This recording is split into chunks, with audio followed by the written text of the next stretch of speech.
तो आज हम लोग नया टॉपिक शुरू करेंगे, आइसोमेरिज। क्या है आइसोमेरिज?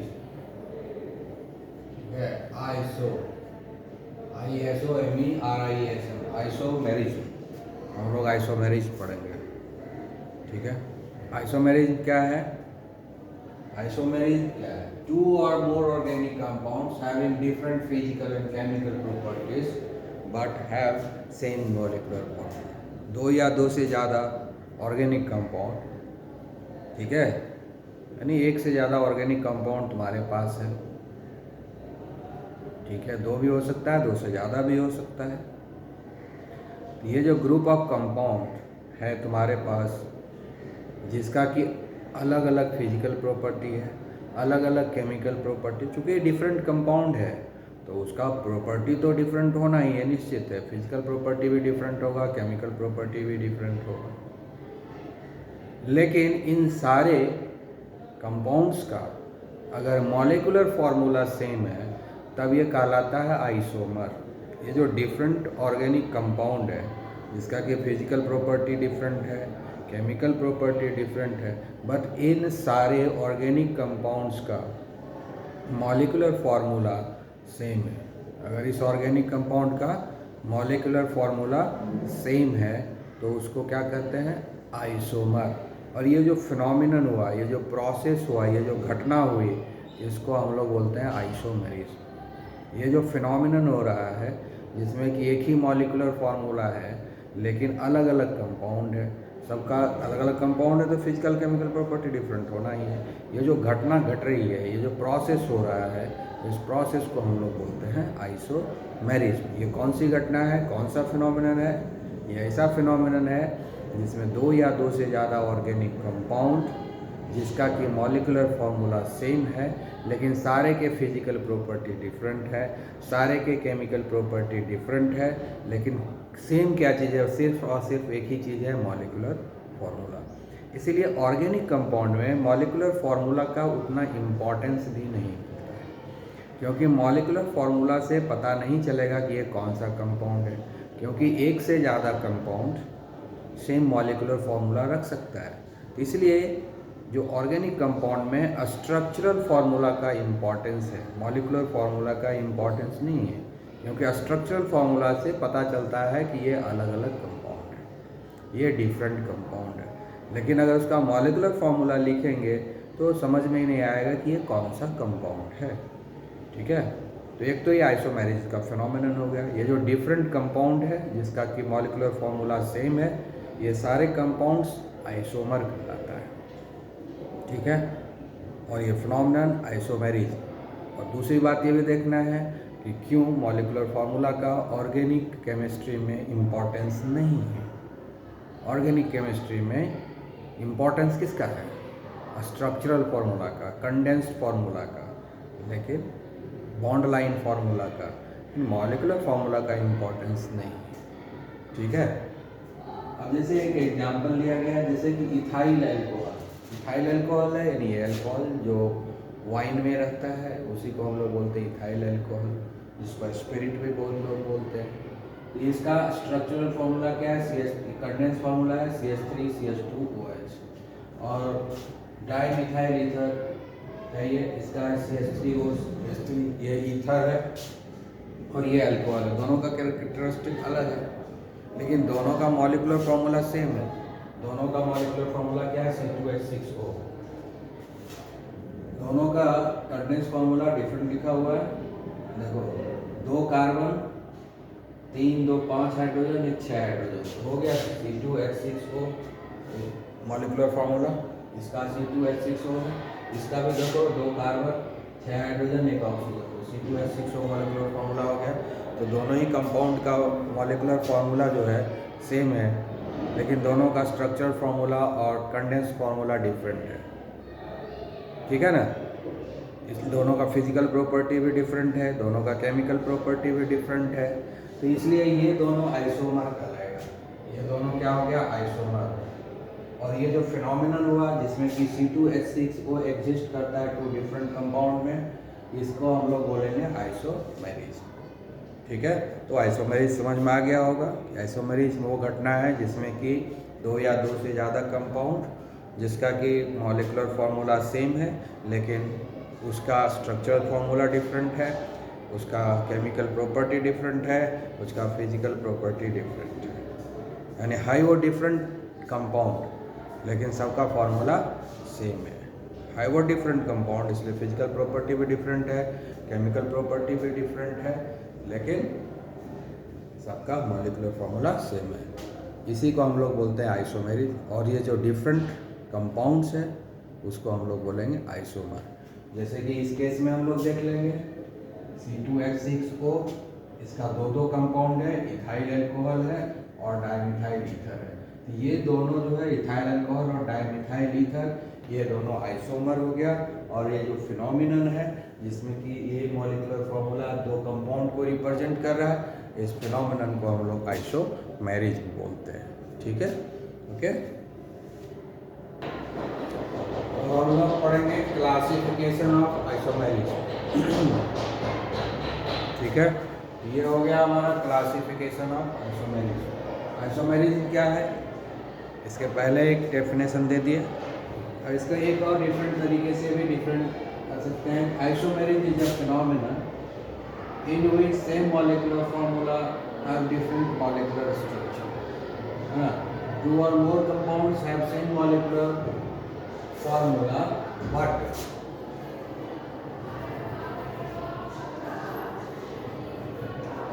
ठीक है, two or more compounds have same molecular formula but different molecular structure. Different molecular structure, दो बार molecular लिखा है, different molecular structure. ठीक है, so isomerism is a phenomenon in which two or more compounds have same molecular formula but different molecular structure. दो या दो से ज़्यादा कंपाउंड जिसका एक ही मॉलिकुलर फार्मूला है, सेम मॉलिकुलर फार्मूला है, लेकिन उसका जो मॉलिकुलर स्ट्रक्चर है वो डिफरेंट है, इसको हम लोग बोलते हैं आइसोमेरिज। ठीक है, तो हम इसको क्लासिफाई करेंगे। तो फर्स्ट ऑफ ऑल आइसोमेरिज जो है दो तरह का होता है, structural isomerism and stereo isomerism, दो तरह का है। अब ये जो स्टीरियो आइसोमेरिज है इसको हम लोग क्लास 12 में पढ़ेंगे, अभी से जान लेंगे। और स्टीरियो आइसोमेरिज जो है ज्योमेट्रिकल आइसोमेरिज होता है, ऑप्टिकल आइसोमेरिज होता है और कॉन्फॉर्मेशन होता है।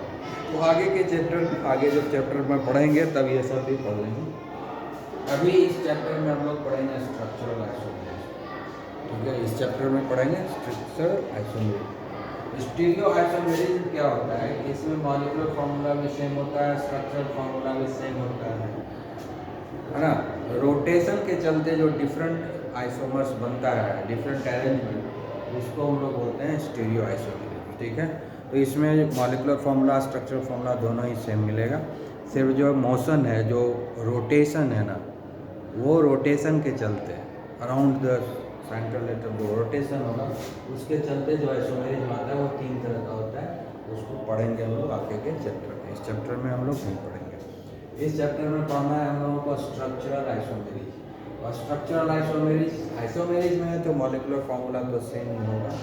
तो स्ट्रक्चरल आइसोमेरिज में क्या होता है कि मॉलिक्यूलर स्ट्रक्चर डिफरेंट होता है। स्ट्रक्चरल आइसोमेरिज में क्या होता है कि मॉलिक्यूलर स्ट्रक्चर डिफरेंट होता है, मॉलिक्यूलर फार्मूला सेम होता है, लेकिन स्ट्रक्चरल फार्मूला जो है वो डिफरेंट होता है। क्यों? Due to the difference in their arrangement of atom. तो स्ट्रक्चरल आइसोमेरिज क्या है? Same molecular formula. इतना तो पता है कि स्ट्रक्चर जो है मॉलिक्यूलर स्ट्रक्चर डिफरेंट होता है। इसमें मॉलिक्यूलर स्ट्रक्चर डिफरेंट क्यों होता है ना? Molecular structure is different, molecular structure is different due to the different arrangement of atom. Due to the different arrangement of atom. Due to the different arrangement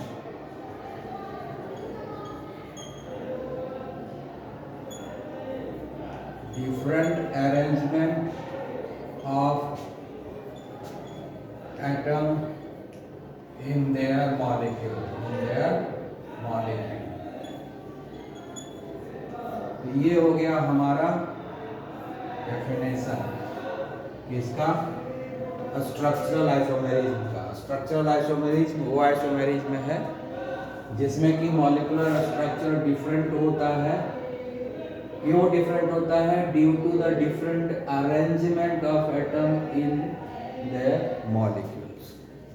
उसके molecule में atom का different arrangement होता है जिसके कारण molecular structure different होता है।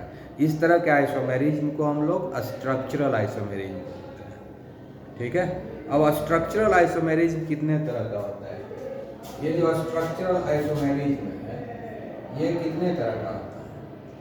ये है स्ट्रक्चरल आइसोमेरिज्म। कितने तरह का होगा?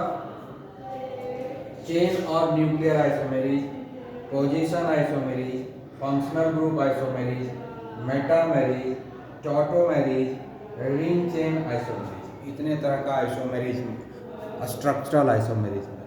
ये टाइप ऑफ स्ट्रक्चरल आइसोमेरिज्म। और ये है टाइप ऑफ स्टीरियो आइसोमेरिज्म। 3 तरह का स्टीरियो आइसोमेरिज्म होता है और 1 2 3 4 5 6 तरह का स्ट्रक्चरल आइसोमेरिज्म।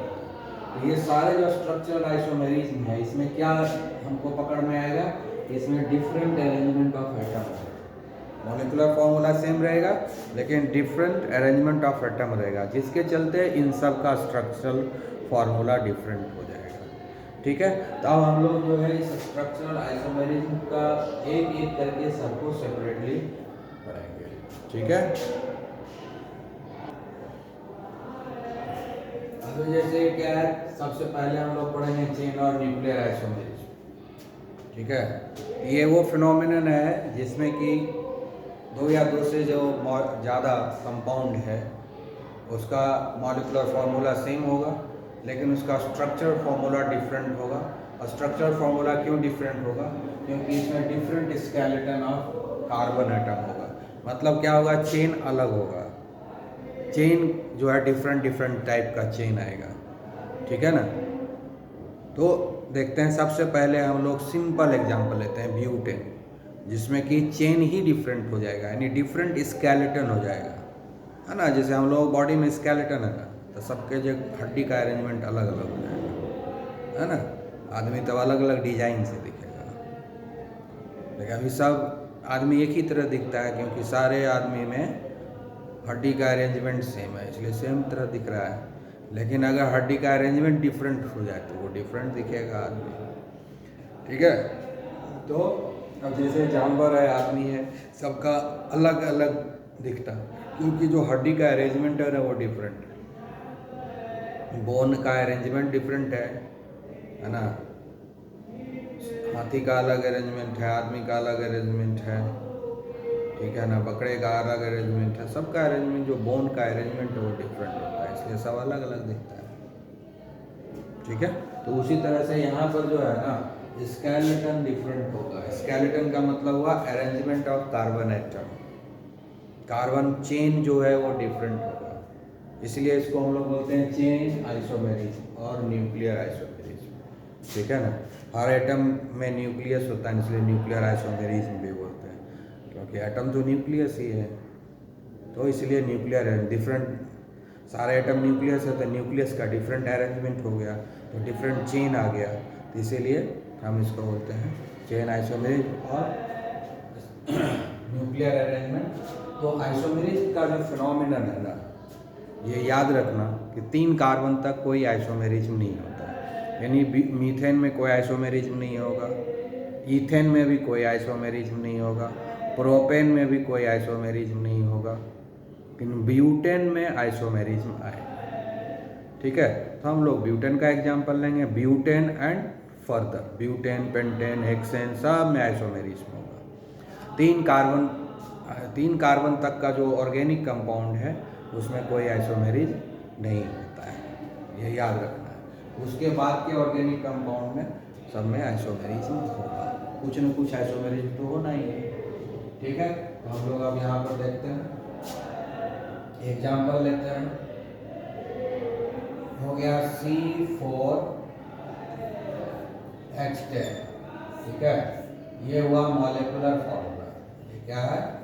Molecular formula. अब ये जो C4H10 है ना, इसको हम लोग डिफरेंट वे में अरेंज कर सकते हैं। एक हो गया, 2 3 4, ठीक है।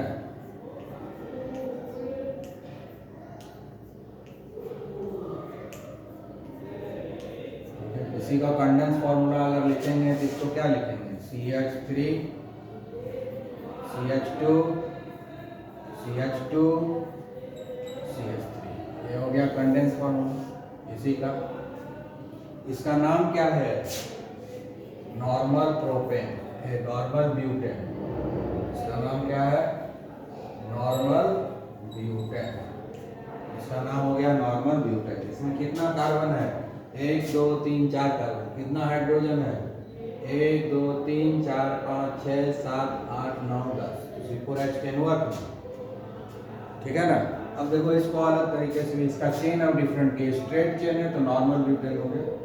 अब इसका चेन को हम चेंज कर देते हैं, 3 कार्बन का चेन बना दिया और 1 कार्बन को ब्रांच में दे दिया, ठीक है।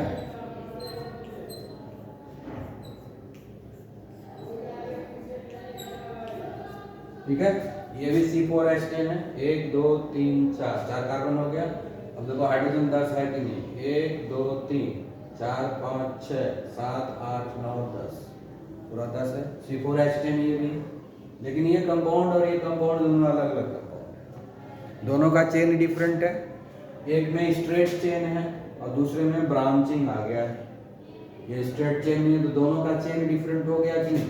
दोनों का मॉलिक्यूलर फार्मूला सेम है कि नहीं? लेकिन दोनों का चेन में डिफरेंस है ना, इसलिए ये दोनों के बीच में कौन सा आइसोमेरिज्म है? चेन आइसोमेरिज्म है। ये दोनों एक दूसरे के प्रति कौन सा आइसोमेरिज्म शो कर रहा है? चेन आइसोमेर। तो ये दोनों हो गया चेन आइसोमर्स, ये दोनों हो गया chain isomer to one another. अब इसका नाम क्या होगा? IUPAC नेम लोगे तो ये कार्बन नंबर 1 होगा, ये 2 होगा और ये 3 होगा। 1 2 3 1 2 3 3 हो गया ये, और ये ब्रांच में बाहर है, ये सब्स्टिट्यूएंट ग्रुप होगा, ठीक है। तो इसका नाम क्या हो जाएगा? IUPAC नेम सीखे हो तो अच्छे से आ जाएगा, 2 मिथाइल। ये क्या है? 2 मिथाइल 1 2 3 प्रोपेन। तो दोनों कंपाउंड डिफरेंट हो गया कि नहीं? अब इसका अगर कंडेंस फॉर्मूला लिखना चाहो तो इधर CH3 CH3 फिर CH3, ये हो गया हमारा कंडेंस फॉर्मूला, ठीक है। तो ये दोनों कंपाउंड देखो, दोनों डिफरेंट है, नाम से ही पता चलता है दोनों कंपाउंड डिफरेंट है। ये 2 मिथाइल प्रोपेन है और ये नॉर्मल ब्यूटेन है, यानी दोनों ही कंपाउंड डिफरेंट है। ये नॉर्मल ब्यूटेन हो गया और ये 2 मिथाइल प्रोपेन हो गया। दोनों कंपाउंड डिफरेंट है, दोनों का मॉलिक्यूलर फार्मूला सेम है ना। केमिकल फिजिकल प्रॉपर्टी भी इस दोनों का डिफरेंट है, सेम सिर्फ क्या है? Molecular formula. दोनों में के चेन में क्या डिफरेंस है? दोनों का चेन जो है डिफरेंट है, इसलिए ये दोनों चेन आइसोमर। ये क्या है? Chain isomer. ये दोनों क्या है? चेन आइसोमर है, ठीक है, क्लियर। तो ये एक एग्जाम्पल हो गया, और एक एग्जाम्पल हम लेते हैं। ये तो C4H10 का लिए, अब दूसरा मॉलिक्यूलर फॉर्मूला एक और लेते हैं। इस बार लेते हैं C5H12।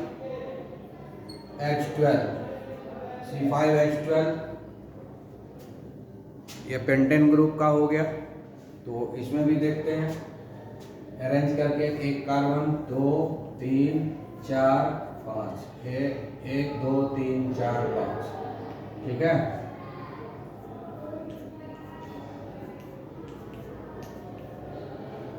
अब देख लो number of hydrogen, number of carbon देख लो, गिन लो अच्छे से, है कि नहीं सेम। देखो 1 2 3 4 5 कार्बन, 1 2 3 4 5, 5 5 10 और 2 12, 12 हाइड्रोजन भी है। इसका नाम क्या हो गया, इसका कंडेंस फॉर्मूला क्या हो जाएगा, CH3 CH2 CH2 CH2 CH3। इसका नाम क्या हो गया, normal pentane, normal pentane. 5 carbon है, पेंट सारा सिंगल बॉन्ड है इसलिए ए नहीं लगा तो हो गया नॉर्मल पेंटेन। ठीक है, हम इसको डिफरेंट तरीके से भी अरेंज कर सकते हैं, 1 2 3 4। ठीक है, तो एक यहाँ पर हम लोग कार्बन दे देते हैं। ठीक है,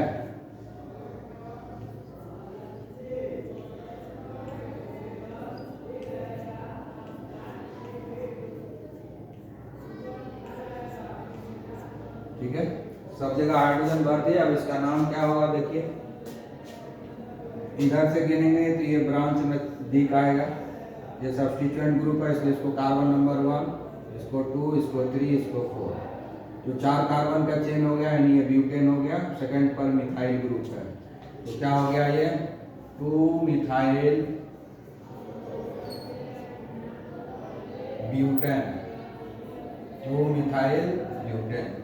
इसका अगर कंडेंस फॉर्मूला लिखेंगे क्या होगा, ये CH3, ये हो गया CH2, ये हो गया CH और ये CH3, फिर यहाँ पर है CH3। ये हो गया कंडेंस फॉर्मूला 2 मिथाइल ब्यूटेन का।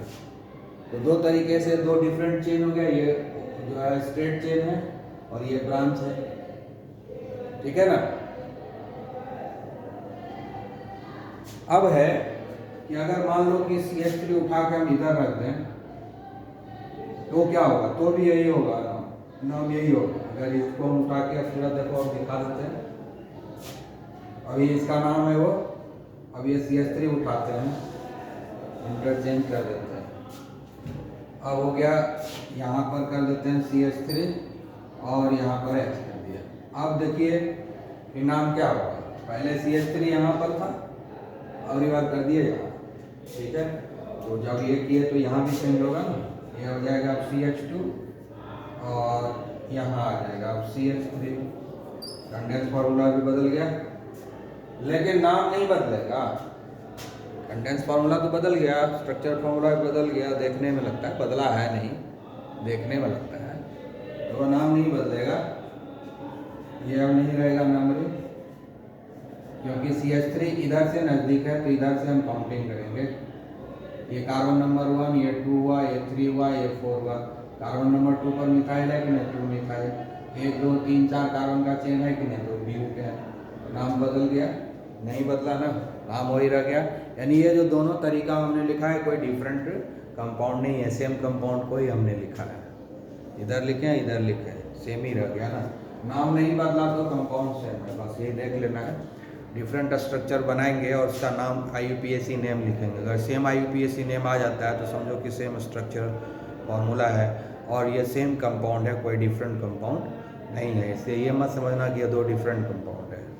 ठीक है, इसको हम एक तरीके से और अरेंजमेंट कर सकते हैं। तीसरा तरीका हम इसको अरेंज कर सकते हैं, 1 2 3, इधर कार्बन दे देंगे, इधर भी कार्बन दे देंगे। ठीक है, इधर भी हाइड्रोजन हाइड्रोजन भर दो, सब जगह हाइड्रोजन भर दो। ठीक है,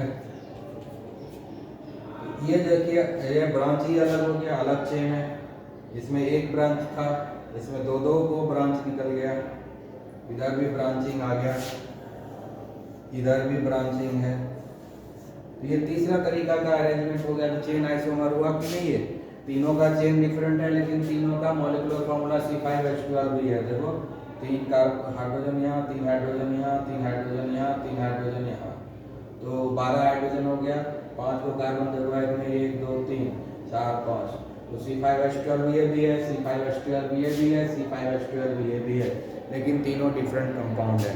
इसलिए ये तीनों क्या हो गया, chain isomer to one another. ये तीनों क्या हुआ, chain isomer to one another.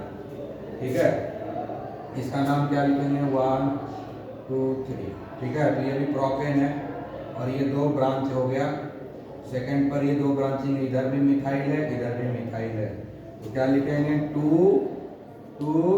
Di methyl, 2 di methyl 1 2 3 propane,